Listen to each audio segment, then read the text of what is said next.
તમને તમારું બાળક તમે કે ઈ ગમે તો કે બહુ ગમે, પણ કહેતા જ નથી. ઈ મારી એક ચેલેન્જ રહી છે કે તમારું બાળક વધીને 10 દિવસમાં તમને તમે કહેતું થઈ જાય. તમે તમારા બાળકને મંદિરમાં પગે લાગતા નહીં શીખવાડો તો એ કોઈ પાડોશી આવશે શીખવાડવા માટે? તમારા સાસુ સસરા ખાટલામાં બેઠા છે તો એને તમારા બાળકો પંચાંગ પ્રણામ ક્યારે કરશે કે તમે પેલા કરશો? મેં તો એવા ફોટોગ્રાફ્સ લીધેલા છે. લાઈનમાં બેસી ગયા હોય, બધા મોબાઈલ લઈને વિડીયો ગેમ રમતા હોય. શેના માટે?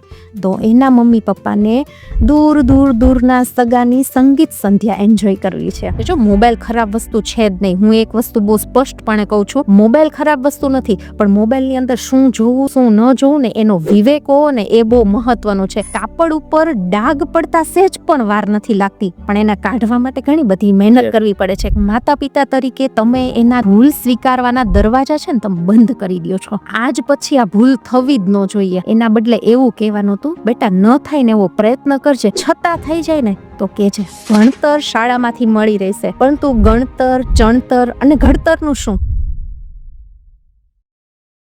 નમસ્કાર દોસ્તો, ત્રિશુલ ટોક શોના વધુ એક એપિસોડમાં આપનું હાર્દિક સ્વાગત છે. અમે દર વખતે આપની સમક્ષ એક એવું વ્યક્તિત્વ લાવી રહ્યા હોઈએ છીએ જે સમાજને કંઈક રાહ ચીંધી રહ્યું છે, સમાજ માટે કંઈક અલગ કર્યું છે. આજે અમે એવા જ એક વ્યક્તિત્વની આપની સાથે મુલાકાત કરવાના છીએ. એવા એક નારી રત્નની મુલાકાત કરાવવાના છીએ જેને ન માત્ર વાલીઓ, યુવતીઓ, યુવાનોએ નહીં, પણ ગુજરાત સરકારે પણ સિગ્મા માર્ક આપ્યો હોય કે સિમ્બોલ આપ્યો હોય કે તમે સંસ્કૃતિ રક્ષક છો, તમે પથદર્શક છો. તો એવા જ એક વ્યક્તિત્વ, વિરલ નારી રત્ન એની મુલાકાત કરાવવાના છે, કોમલબેન સાવલિયા. કોમલબેન, સ્વાગત છે ત્રિશુલ ટોક શોમાં. નમસ્તે, જય સ્વામિનારાયણ. કોમલબેન એક એવું નામ છે જેમણે બહુ ટૂંક જ સમયમાં ગુજરાતના માતા પિતા, બાળકોને એક એવું રાહ ચીંધ્યું છે, એવા સંસ્કાર સિંચનના કાર્યો કર્યા છે. તો ટૂંક જ સમયમાં ગુજરાત સરકારે નોંધ લઈને ગુજરાત સાંસ્કૃતિક યોદ્ધા પુરસ્કારથી નવાજ્યા છે. આટલું જ નહીં, એક મોટી અમાઉન્ટ કહી શકાય કે કહેવાય છે કે સરકારી પુરસ્કારો મળે એમાં અમાઉન્ટ બહુ નાની હોય, પણ વિશાળ ધનરાશિ સાથે નવાજ્યા છે. એટલે કે કેવું વ્યક્તિત્વ હોઈ શકે છે તમે અંદાજ લગાવી શકશો. તો આજે કોમલબેન સાથે જ સીધી વાત કરવાની છે. અત્યારે પેચીદો પ્રશ્ન છે બાળકોના સંસ્કાર સિંચનનો. ભણતર તો કદાચ કરી લેશે, પણ ગણતર, સંસ્કાર કોણ કરાવશે? તો આ બાબતે ખૂબ ભગીરથ કાર્ય કરી રહેલા કોમલબેન સાથે સીધી જ વાતચીત કરવી છે. કોમલબેન, સ્વાગત છે ત્રિશુલ ટોક શોમાં. નમસ્તે. સીધી વાત કરવી છે. તમારું કાર્ય જેની નોંધ સરકાર લઈ ચૂકી છે અને તમે સોશિયલ મીડિયાના ઉપયોગ પહેલાં આ કાર્ય અને તમારી નોંધ સરકાર લઈ ચૂકી છે, એટલે તમારું કાર્ય ગ્રાઉન્ડ લેવલે કેવું હશે એ જાણી શકાય છે. જાણવું છે આ કાર્ય તમે એવું શું કરો છો કે સરકારે નોંધ લીધી, અને સરકારે નોંધ લીધી એની પાછળનું કારણ શું હતું એ પૂછવું છે. તો પહેલો સવાલ મારો છે, તમે શું કાર્ય કરો છો અને કયા બાળકો માટે કરો છો? મારું કાર્ય સંસ્કાર એજ્યુકેશન માટે છે. કે શિક્ષણ તો આજે શાળા આપી રહી છે, ભણતર શાળામાંથી મળી રહેશે, પરંતુ ગણતર, ચણતર અને ઘડતરનું શું? એના માટે કોણ જવાબદાર છે? તો એ ક્યાંક આપણા શાસ્ત્રોમાંથી, ક્યાંક આવા સંસ્કાર કેન્દ્રમાંથી બાળકોને મળી શકશે.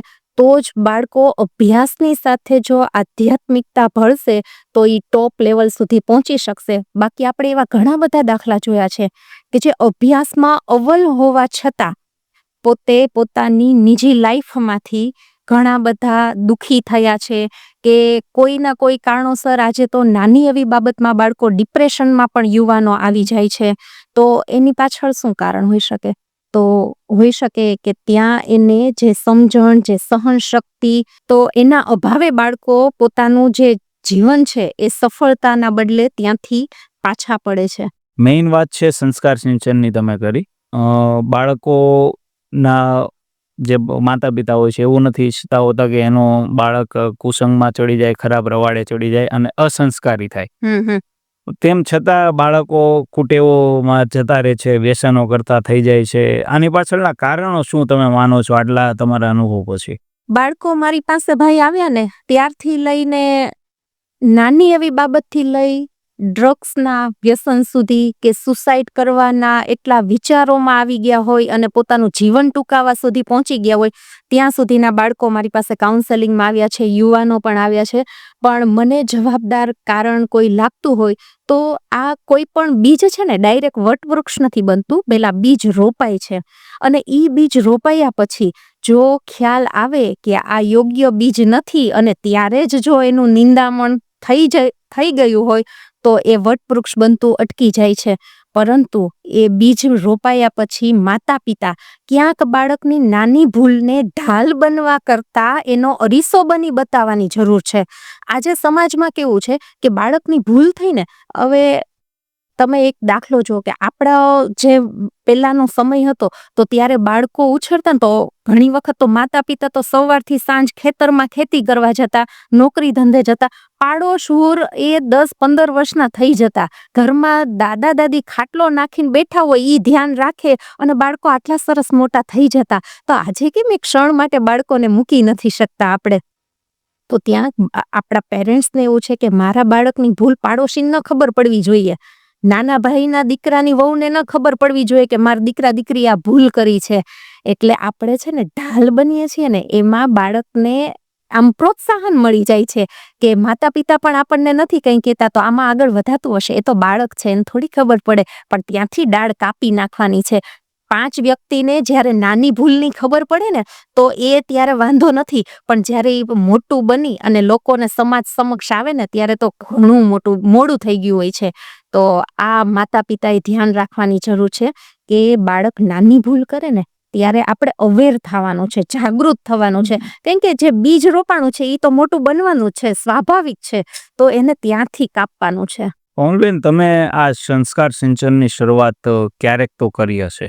હું જાણું છું ત્યાં સુધી સોશિયલ મીડિયામાં આપ એટલા એક્ટિવ નથી, હમણાંથી તમે થયા છો. અગાઉથી તમે કાર્ય કરવાની શરૂઆત કરી દીધી છે. આ કાર્યની શરૂઆત કેવી રીતે કરી અને આ કાર્ય શરૂ કરવાનો વિચાર ક્યાંથી આવ્યો? બહુ સરસ પ્રશ્ન તમે મને પૂછ્યો, કારણ કે હું એવા પરિવારમાંથી આવી છું. મારા પિતા લોક ભારતી સણોસરામાં ભણેલા છે. મારું એજ્યુકેશન પોરબંદર આર્ય કન્યા ગુરુકુળમાં થયું છે. કદાચ જો તમને ખ્યાલ હોય તો ત્યાં સંસ્કાર સંસ્કૃતિ માટે જે સિંચન કરવામાં આવે છે. અને મારું સુરતમાં પ્રવેશવું લગ્ન પછી આવવાનું થયું છે. એના કારણે મને મારું જીવન અને અહીંના લોકોના જીવનમાં બહુ ફરક લાગતો હતો. ક્યાંક મને જે મળ્યું છે લાગતું હતું કે સુરત મોટું શહેર છે, ત્યાં બધું સારું વિકસિત ને બધું ઘણું બધું વધારે હશે, પણ મને જે મળ્યું છે ને અહીંયા નહોતું. મને એની ઉણપ મહેસૂસ થતી હતી. અને કઈ ઉણપ હતી? તો માતા પિતા જે બાળકોને સમય આપે છે, ખાસ કરીને મને સુરતમાં જો હું આવી અને મને જે અનુભૂતિ થઈ ને તો ઘણા લોકો કે પુસ્તકનું વાંચન કે ઘરમાં પુસ્તકો જ નથી. તો અમારું ઘડતર થયું ને તો એવું કે ગામડામાં નળિયા ઘરમાં અમે ભલે રહેતા હતા પણ રોજ રાત્રે પુસ્તકોનું વાંચન અચૂક થતું. એમાં નાના ભાઈ ભટ્ટની વાર્તાઓ, ઝવેરચંદ મેઘાણીની વાર્તાઓ, બહુ સરસ સરસ વાર્તાઓ વાંચી હતી. અને વાંચવાથી વિચાર શક્તિ પણ વધે છે, બૌદ્ધિક શક્તિ પણ વધે છે. અને એક વાંચનની આદત છે ને એ ઘણી વખત તમારા જીવનમાં ખૂબ સારા બીજ પણ રોપે છે. તો એ વસ્તુને લઈને મને એવો વિચાર આવ્યો કે મારે ભવિષ્યમાં મારું બાળક છે ને ઈ આ જે વેગ વહી રહ્યો છે ને એના કરતાં કંઈક અલગ થવું જોઈએ. અને એના માટે મારે વધારે જાગૃત થવાની જરૂર છે. કેમ કે એ જ વાતાવરણમાં મારા બાળકને ઉછેરવાનું છે. તો મારે વધારે જાગૃત થવું જોઈએ. અને એના માટે જો સૌથી મોટો મને સહારો કે સફળતાપૂર્વક જો સહાય કરી હોય ને તો એ છે BAPS સંસ્થા. BAPS સંસ્થામાં મારો એક અનુભવ કહું કે હું 2007માં સુરતમાં આવી અને 2008માં નવરાત્રિનો સમય ચાલતો હતો અને મને કોઈ એવું સત્સંગનું કે એવું કોઈ ખ્યાલ નહોતો. અમે પૂજા કરીએ, મંદિરે જઈએ એ બધું હતું, પણ આમ કોઈ આશરો દ્રઢ કે એના બધા નીતિ નિયમ પાળવા એવું કોઈ ખાસ નહોતું. મારે બાજુમાં એક બેન રહે, હવે એને ત્યાં કંઈક પુસ્તક લેવા દેવાનું થયું, કારણ કે મને હું અહીંયા આવીને એટલે અહીંયા ઘરમાં પુસ્તક નહોતા. પહેલું તો હું તમને એ વાત કરું, પુસ્તક નહોતા ને મને પુસ્તક વગર ફાવે નહીં. એટલે મેં પૂછ્યું એ બેનને, અને બેન બાજુમાં રહેતા હતા, પતરાવાળી રૂમ રસોડું હતું. એટલે એને મને કીધેલું મારા ઘરે છે ઈ કે તમે આવજો લઈ જાજો હું લેવા માટે કે નવરાત્રી હતી 7મું નોરતું હતું મને ખાસ યાદ છે. એટલે હું ગઈ એટલે નીચેથી નોકિયાનો નાનો એવો ફોન એમાંથી એના બાળકે કોઈનામાંથી ફોન કર્યો કે મમ્મી હું અત્યારે આવી નહીં શકું પાછળની દુકાન બંધ છે એના ઓટલા પર સૂઈ જાઉં છું નવરાત્રી બંધ થશે એટલે તમે મને બોલાવી જાજો. એટલે બેન ક્યાં પણ મને સીધું સ્પાર્ક થયું હું એ જ રસ્તેથી અહીંયા ઉપર ચડી છું અને આ બાળક કેમ આવવાની ના પાડે છે કે હું નહીં આવી શકું. એટલે મેં બેનને પૂછ્યું મેં કીધું બેન હું આવી તો હું લઈ આવું તમારા બાળકને. મને કે ના એ નહીં આવે. એટલે મેં કીધું કેમ નહીં આવે. એટલે કે એને નિયમ છે નવરાત્રી નહીં જોવાનો. એટલે મને આમ કહેવાય ને આખું 360 ડિગ્રી ટર્ન થઈ ગયું. મેં કીધું આટલું નાનું બાળક અને આટલો બધો સંયમ આ કઈ રીતે શક્ય બને. એટલે પછી મેં જરાક વિગત પૂછી એટલે કે એ બાલ સભામાં જાય છે અને એ બેન પણ પોતે કાર્યકર હતા. એટલે કે એને એવો નિયમ છે પ્રમુખ સ્વામી મહારાજને એને પ્રોમિસ આપી છે કે અમે શેરીના ગરબામાં નવરાત્રીમાં એટલે શેરી ગરબા એ ખરાબ નથી પરંતુ આજે જે એવા ગીતો અને એમાં સ્ત્રી પુરુષો મર્યાદા ચૂકીને થોડી વસ્ત્ર મર્યાદા પણ આજે ચૂકાઈ રહી છે અને એમાં જ્યારે બધા સાથે નાચતા હોય તો એના માટેનો એને નિયમ છે. એટલે ત્યારથી છે ને આમ એક મનમાં નક્કી કર્યું કે બાળક જોઈએ ને તો આવું સંયમ વાળું જોઈએ. બસ આ એક જ ગોલ હતું અને એના માટે મને તો BAPS ના નિયમ શિક્ષાપત્રી આપી હતી. સગાઈ થઈ ને ત્યારે પૂજા આપી અને એમાં શિક્ષાપત્રી હતી. રોજ વાંચું ને એમ થાય કે આ વાત કઈ નિયમ હોતા હશે બહુ અઘરા લાગ્યા નિયમ કે આ ન બને આપણાથી. પણ જ્યારે એ બાળકને જોયો ને ત્યારે એક વખત એમ થઈ ગયું કે આ જોઈતું હોય ને તો એક વખત આ નિયમ પાળી લેવાય. અને ત્યારથી એક વખત એવું થયું કે BAPS સંસ્થામાં જે બાળકોનું ઘડતર થાય છે યુવાનોનું ઘડતર થાય છે ફક્ત આધ્યાત્મિક રીતે નહીં પણ તમારું વ્યક્તિગત જીવન પણ કેવી રીતે તમારે આગળ વધારવું જોઈએ પારિવારિક મૂલ્યો પણ શીખવવા જોઈએ. આજે પરિવારની વચ્ચે આપણે રહીએ છીએ પણ પતિએ પત્ની સાથે કેવો વ્યવહાર કરવો જોઈએ પત્નીએ સાસુ સાથે કેવો વ્યવહાર કરવો જોઈએ બાળકે માતા પિતા સાથે કેવો વર્તન કરવું જોઈએ એ ક્યાંક આપણને શાસ્ત્ર શીખવે છે ક્યાંક સંતો શીખવે છે. 100%. તમે વાત કરી કે BAPS સંસ્થા સાથે તમે જોડાયેલા છો તમે આ કાર્ય તમે શરૂઆત કરી કહેવાય છે કે BAPS ની વીકલી સભા હોય છે રવિ સભા હોય છે એમાં આવા સંસ્કાર સિંચનની વાત કરતા હોય છે તો બાળકો ત્યાં તો કદાચ મર્યાદાને કારણે નથી જઈ શકતા અથવા શરમ આવતી હોય છે તો તમારે ત્યાં બાળકો કેવી રીતે પેરેન્ટિંગ શીખે છે અને કેવી રીતે સંસ્કાર શીખે છે? મેરેજ પછી મેં MBA કરવાનું સ્ટાર્ટ કર્યું. એટલે મેં MBA કરતી હતી પણ મારું સાયન્સ ફિલ્ડ હતી એટલે મને કોમર્સના સબ્જેક્ટ આવડતા હતા એટલે મને અહીંયા મેથ્સ શીખવું જરૂરી હતું અને મેં જ્યાં તપાસ કરી તો સુરતની આ બધી મોટી મોટી બિલ્ડિંગો ને એમાં નાના નાના ક્લાસ ને એમાં મને પર્સનલ શીખવવાનું એક એવો જ મોકો હતો તો મને યોગ્ય નહોતો લાગતો. અને એ સમયે 2009 ફેબ્રુઆરીમાં પ્રમુખ સ્વામી દિલ્હી હતા અને મારે માર્ચ મહિનામાં એક્ઝામ હતી અને એ શીખવું બહુ જરૂરી હતું એટલે મેં પ્રમુખ સ્વામીને પત્ર લખ્યો. તો સ્વામી મને પ્રશ્ન છે પહેલી જ વાર લખ્યો કારણ કે બહુ મને અવઢવમાં મૂકે એવો હતો કારણ કે સાસરે હતી ખાસી એવી ફી ભરેલી હતી MBA માટેની અને પછી હું એમ કહું કે મારે નથી કરવું તો એ યોગ્ય પણ નહોતું અને મારી પાસે ઉપાય પણ નહોતો કે સ્ત્રી પુરુષ મર્યાદા આ રીતે હું 1 મહિનો 3 કલાક એક પુરુષની સામે બેસીને શીખવું એ મને યોગ્ય નહોતું લાગતું. એટલે મેં પ્રમુખ સ્વામીને પૂછ્યું પત્ર દ્વારા. ત્યારે પ્રમુખ સ્વામી મહારાજે મને જવાબમાં કેટલું મારા માટે જરૂરી હશે એ હું જાણી શકું છું કે પત્ર એ વખતે પોસ્ટમાં આવતો પણ સ્વામીએ સુરત મંદિરે ફેક્સમાં મોકલો અને કોઠારી સ્વામીને કીધું કે આ જે ભક્ત છે ને સવારે આરતી પછી બોલાવજો અને પત્ર આપજો. હવે સ્વામી કદાચ મારા કસોટી કરતા હોય કે શું એ ખબર નહીં મેં કેટલી મહેનત કરી હતી અને પ્રમુખ સ્વામી મહારાજે એવું લખેલું કે પરીક્ષા આપવા જ નથી જવાનું ને ભણવાનું જ નથી. એટલે પછી તો પહેલા તો આ વાક્ય વાંચ્યું પછી નીચે સ્વામી એક વાક્ય એવું લખ્યું હતું કે તમારા દ્વારા સમાજ અને સંસ્થાનું ઘણું બધું કામ કરવાનું છે એટલે તમે ભણવાનું છોડી દો. હવે આટલું વાક્ય જ્યારે જોયું એટલે મેં તો વાંચી લીધું પણ આ બીજાને બતાવવું અને એ કઈ રીતે પચાવી શકશે મારા માટે બહુ પડકારજનક હતું. અને એ સમયે બધાએ જ ના પાડી કે આ પત્ર પ્રમાણે તમારે નથી કરવાનું આપણું ભણવાનું ચાલુ જ રાખવાનું છે.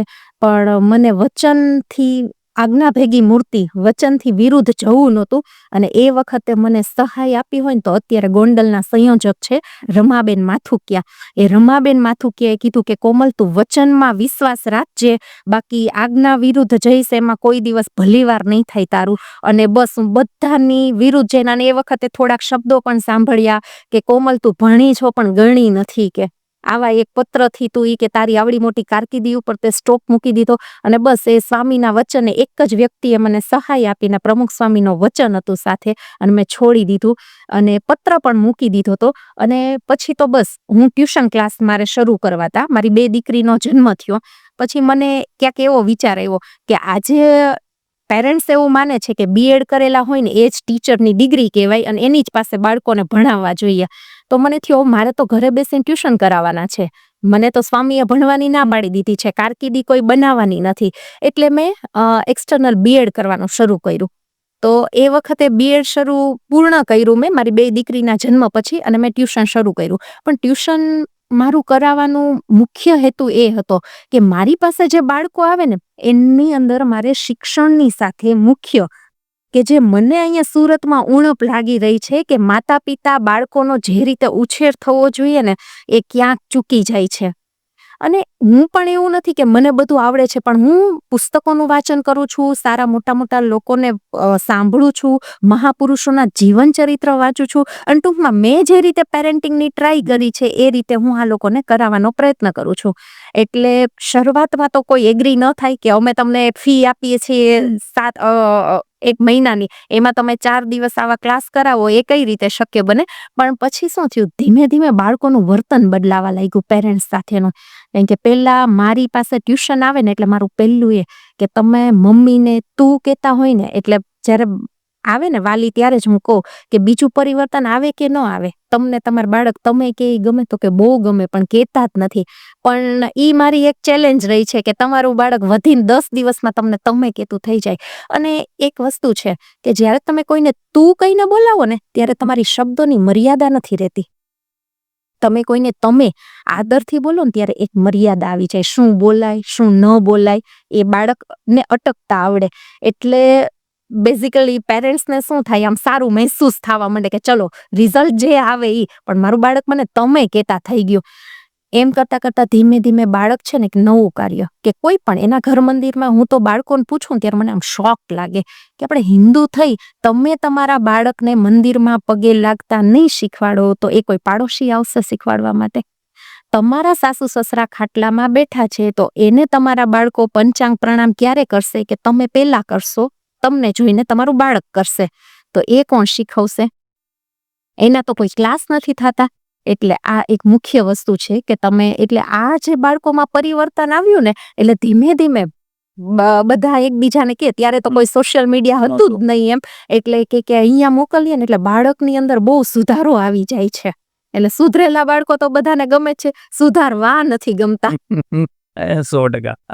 ટ્યુશન તમે શરૂ કર્યું, ભણાવવાનું પણ જરૂરી છે, ભણાવીએ નહીં તો માર્ક્સ ના આવે, વાલીને ફરિયાદ આવે. હા. તો આ મેનેજમેન્ટ કેવી રીતે તમે કરો છો આ પ્રકારનું? યસ, બહુ જો શિક્ષણ છે ને એની સાથે મેઇન વસ્તુ એ કે બાળકની અંદર તમે સંસ્કાર ઉમેરતા જાઓ ને એટલે સંસ્કાર છે ને એ તમારી બીજી બધી જે વૃત્તિ છે ને એ ટાળી દે.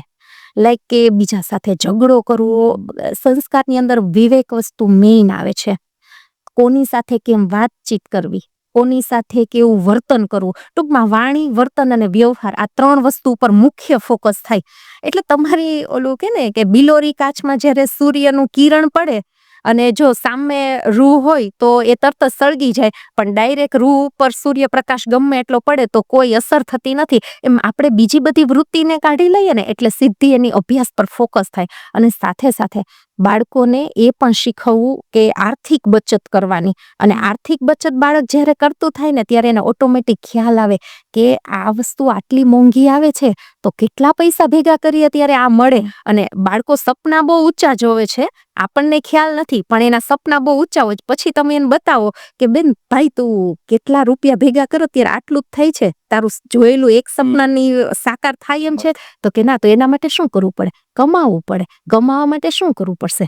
યોગ્ય શિક્ષણ લેવું પડશે. અને શિક્ષણમાં પાછું કેટલું, અને બાળકોને છે ને નાના બાળકોને એવું બહુ હોય કે હું જે બાળકોને કરાવું ત્યારે બાળકો એટલા ઉત્સાહિત થઈ જાય ને કે બાળકોને આપણે વાત કરીએ ને કે 10 ધોરણ સુધી તો ચલો પપ્પાને ફી ભરવી જ પડશે, પણ 10મા પછી છે ને એવું છે કે તું સારું રિઝલ્ટ લાવ ને તો તને શિષ્યવૃત્તિ મળે, સ્કોલરશીપ મળે. અને એના માટે જ્યારે બાળક જાગૃત થાય ને કે હું પોતે સ્કોલરશીપ લાવીને હું ભણીશ એમ, એટલે એને ભણવા તરફ વધારે એકાગ્રતા થાય છે, રુચિ વધારી થાય છે. આટલું કાર્ય કરો છો તેમ છતાં તમે તો મર્યાદિત સંખ્યામાં વિદ્યાર્થીઓ તમારી પાસે આવતા હશે. અત્યારે પેચીદો પ્રશ્ન છે મોબાઈલ.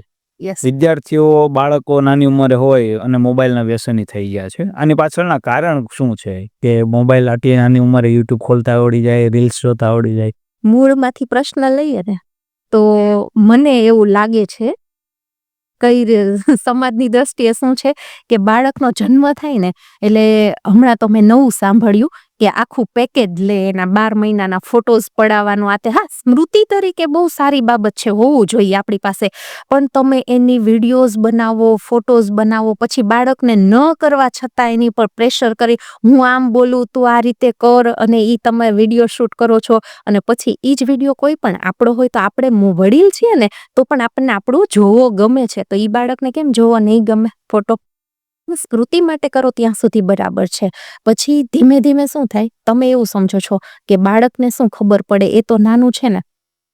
મારે આજે તમને વાત કરવી છે કે બાળકની અનુમાન શક્તિ, એની અનુકરણ શક્તિ, એની ગ્રહણ શક્તિ, એની કલ્પના શક્તિ, એની યાદ શક્તિ, એની પાસે એટલો બધો ભંડાર છે ને કે એને ખાલી પ્રતિભાવ આપતા નથી આવડતું.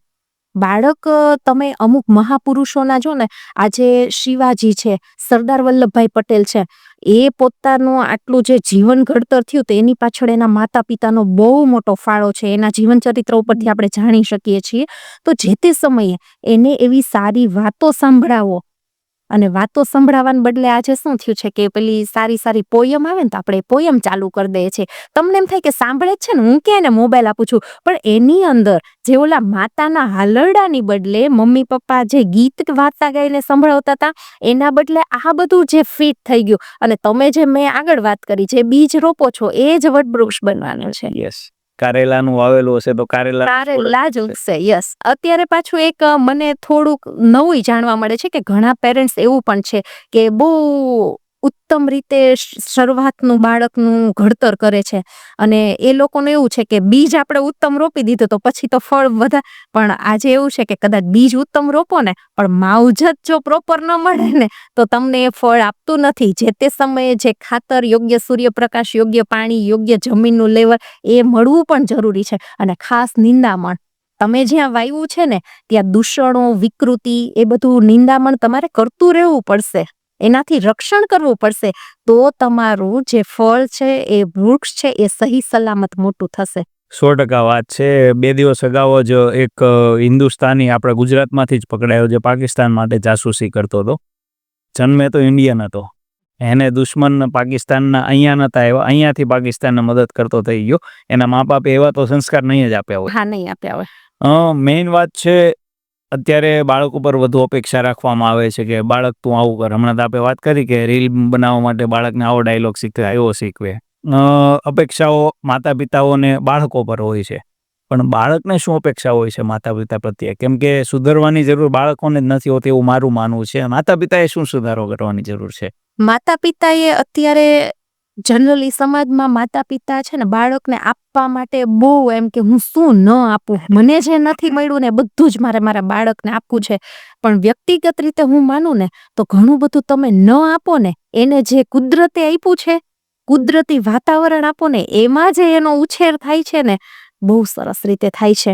એટલે માતા પિતાએ અમુક, તમે અત્યારે હું લગ્નની સિઝનમાં જતા હોય ને આપણે ક્યાંક, તો એવો મેં દાખલા જોયેલા છે કે આગળ જે સંગીત સંધ્યા સરસ ચાલુ હોય, મમ્મી પપ્પા સરસ મજાનું અંદર એન્જોય કરતા હોય, અને બાળક એ ન કરવા દે ને એટલે એ બાળક કેવડું હોય, વધીને 2.5 થી 3 વર્ષનું હોય, એ જ બાળક હોય.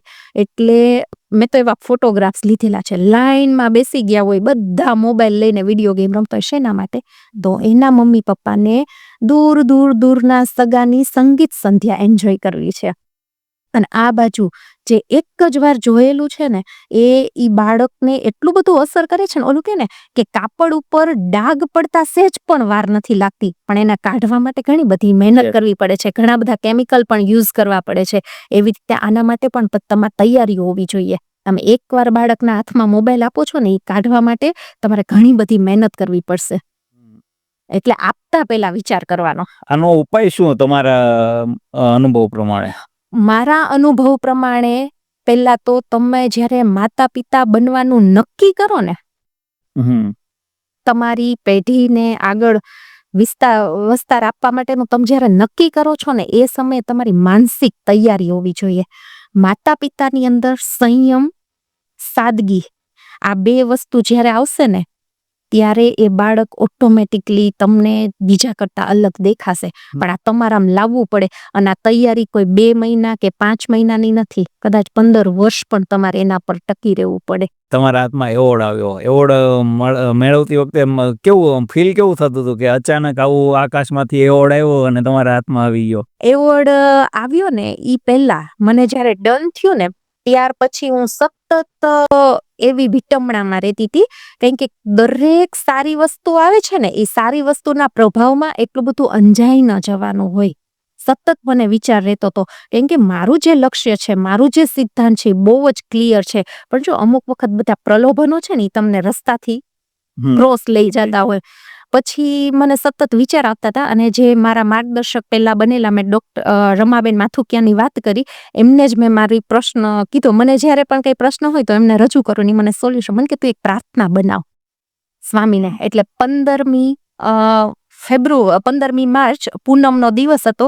કણાદ જેવી સંકલ્પ ભૂમિમાં ત્યાં જઈ અને મેં સ્વામીને પ્રાર્થના કરી કે તમે મને એવા વિચારો આપો, સદવિચારો આપો, કે હું જે માર્ગ માટે અને જે કાર્ય લઈને નીકળી છું, એ કાર્યમાં હું સફળતા મેળવી શકું. પ્લસ તમે હંમેશા સાથે રહીને કાર્ય કરો, પ્રલોભનોમાં ક્યાંય ફસાઈ ન જવાય. એટલે મેં આખી એક લાંબી પ્રાર્થના લખી, અને એમાં પહેલું જ વાક્ય એ લખ્યું છે કે મને જ્યારે કોઈ હાર પહેરાવે, જ્યારે કોઈ સન્માન થાય, જ્યારે કોઈ શાલ ઓઢાડે, જ્યારે કોઈ વાહ થાય, એ કેવળ આપને લઈને છે.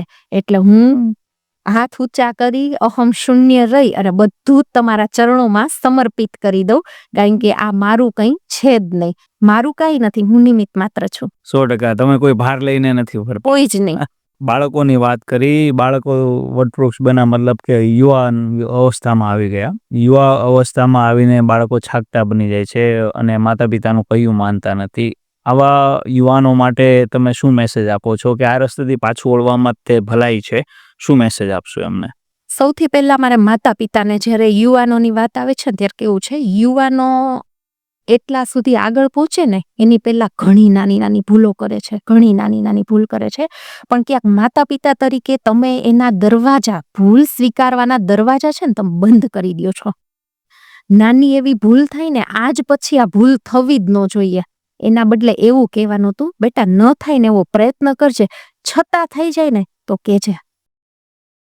આ વાત એને કરવાની હતી. અને જ્યારે આવી નાની ભૂલો થાય છે ને, ત્યારે બાળક એમાંથી તમને નથી વાત કરતું, માતા પિતાને વાત નથી કરતો, એટલે માતા પિતાને એવું લાગે છે કે મારું બાળક કઈ ભૂલ જ નથી કરતું. પણ એકચ્યુઅલમાં ઘણી મોટી ભૂલો થઈ જાય છે, બહુ મોટી ભૂલ થાય. આનું માં તમને એક ઉદાહરણ આપવું છે. હું એ દીકરીના માતાને પણ મળી હતી. વરાછામાં જે દીકરી 9મું ધોરણ પૂરું થયું, બહુ આદર્શ દીકરી, ભણવામાં પણ એટલી અવ્વલ ને બધી રીતે બહુ વ્યવસ્થિત. હવે આજે બધી નાની નાની દીકરીઓ પણ પોતાના અલગ અકાઉન્ટ મમ્મીના આઈડીમાં બનાવી અને ઇન્સ્ટા, સ્નેપ જેવી બધી એપ વાપરતી હોય. એટલે આ દીકરીને બધી બેનપણી વાત કરતી હોય કે હું આ રીતે વાપરી છે. એટલે આને જસ્ટ જોવું હતું કે આમાં હોય શું, આ બધા ઇન્સ્ટા, સ્નેપ ને બધું કહેતા હોય. એટલે વેકેશન પડ્યું ને, એટલે મમ્મીને કહે છે કે મમ્મી હું ડાઉનલોડ કરું એમ. એટલે મમ્મી કે કર, પણ આપણે ભણવાનું શરૂ થાય ને પછી તું બંધ કરી દેજે. એટલે આ દીકરીએ ડાઉનલોડ કર્યું. હવે ડાઉનલોડ કરતી હતી ને એ દરમિયાન મામા આવે છે. એટલે મામાને સહેજ એમ હોય કે ભાણીબેનને વેકેશન પડ્યું છે તો લઈ જાય.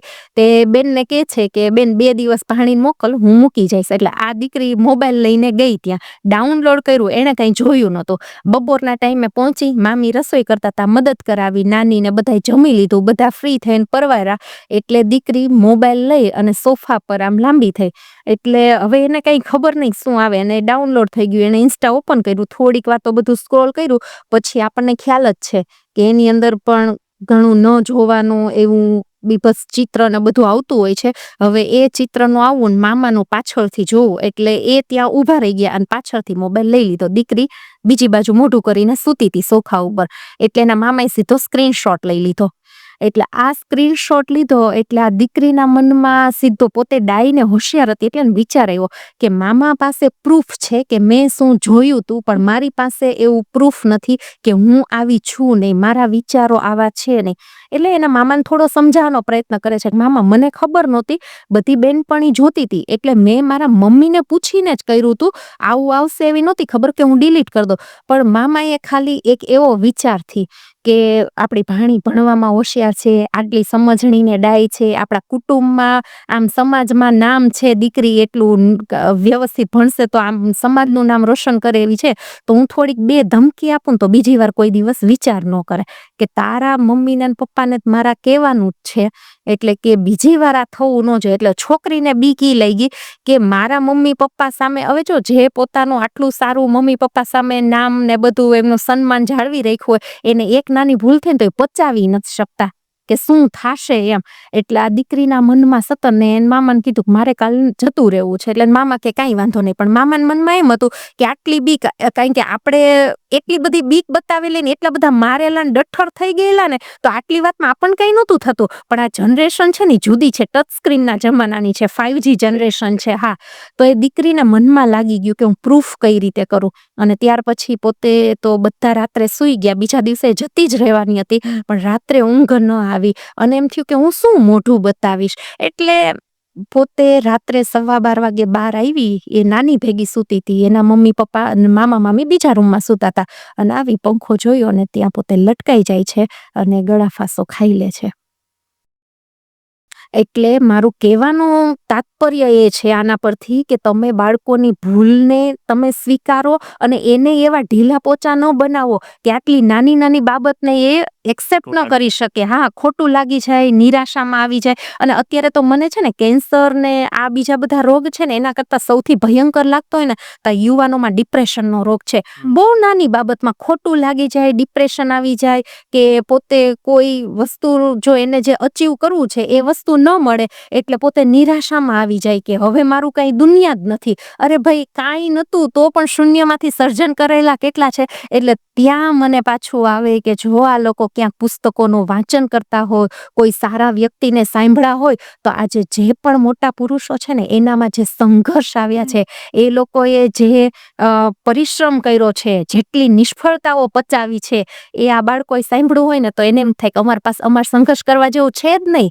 આ સમય એટલો સરસ છે કે માતા પિતા તરફથી ભણવામાં ફીસ સારી ભરીને સારું એજ્યુકેશન અપાવે છે, બધું જ છે, ખાલી મહેનત જ કરવાની છે. સોલ્યુશન આનું તમે આમાં બહુ ઇઝી રીતે બતાવ્યું કેવી રીતે થઈ શકે, પણ આજના યુવાનોને આના રસ્તા બતાવવા પડશે કે ભાઈ સોલ્યુશન તો ખબર છે, પણ એ સોલ્યુશન સુધી પહોંચવાનો રસ્તો શું?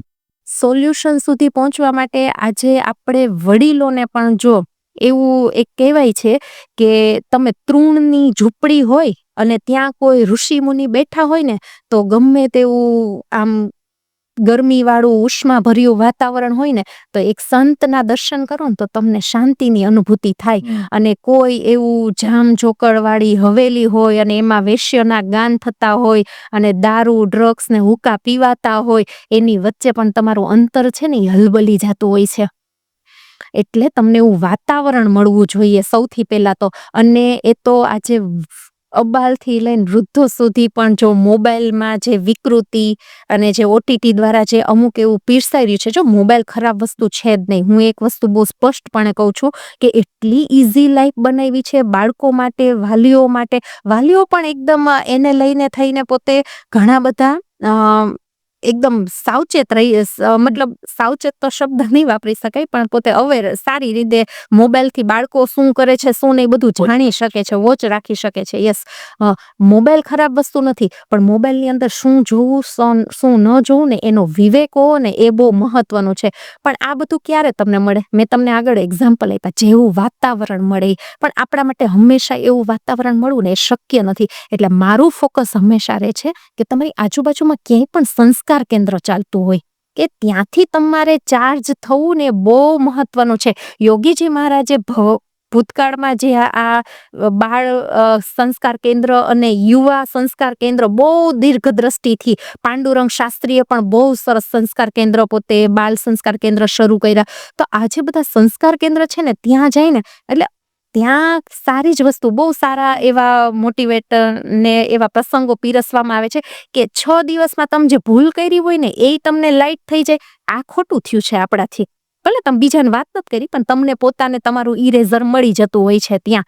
અને પાછું શું નથી કરવાનું ને એની થોડી સમજણ આવી જાય. વળી પાછા 6 દિવસ જાય એટલે વળી પાછું તમને લાઈટ થાય. કાંઈક આપણાથી ભૂલ થાય છે. એટલે આપણે જ મનોરંજનની દુનિયામાં નહીં, પણ મનોમંથનની દુનિયામાં ક્યાંક આગળ વધવાનું છે કે તમારે તમારું જ મંથન કરવાનું છે કે મારાથી શું ખોટું થઈ રહ્યું છે. અને એના માટે સૌથી સારું એક માધ્યમ હોય તો એ છે સંસ્કાર કેન્દ્ર. બાળક છે, યુવા છે, આજે તો શિશુ મંડળ પણ સરસ શરૂ થયા છે કે નાનપણથી એની અંદર સંસ્કાર સિંચન થાય.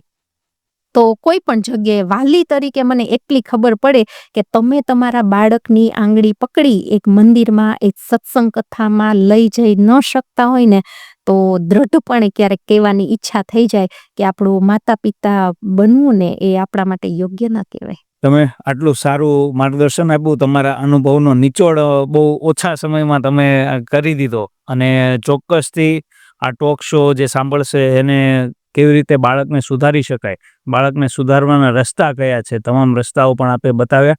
આપે અગત્યનો સમય આપ્યો એના માટે આપનો ખૂબ ખૂબ આભાર.